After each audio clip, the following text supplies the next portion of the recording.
ஏத்த விட்டு பையன்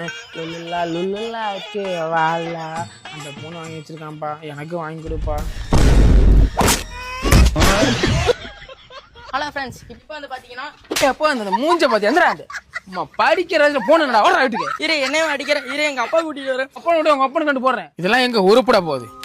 என்னப்பா கஞ்சி ஊத்த மாட்டாப்பா. அவளை பார்த்தா உனக்கு தெரியுமில, அவட்டதுக்கு போய் சோறு கேட்குற. அந்த பொண்ணு வேணாம் வேணாம்னு 1000 வாட்டி சொன்னேன் கல்யாணம் பண்றதுக்கு முன்னாடி. இவளை கட்டினாதான் சொத்து பத்தெல்லாம் சேருன்னு இன்னைக்கு உனக்கு சோறு 10 பேருக்கு சேர மாட்டேங்குது. இந்தா இது 140 ரூபா காசு இருக்கு, போய் முன்னாடி கடையில் கறி கஞ்சி குடிச்சிட்டு வா போ. அடுத்த ஒரு செம்மத்துல நீங்க என் புள்ளையா போறக்க. அப்பா பாத்துப்பா, தடிக்கி அடிக்கி விழுந்தா உன் மருமக அங்கே ட்ரீட் வச்சிருவா. எதுக்கு என் பிள்ளை அடிச்ச?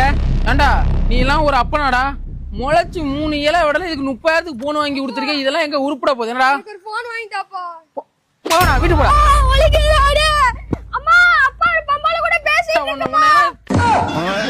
என் வீட்டு கண்ணு குட்டி என்னோட மல்லு கட்டி ஏன் மாறி முட்டுடடி கண்மணி.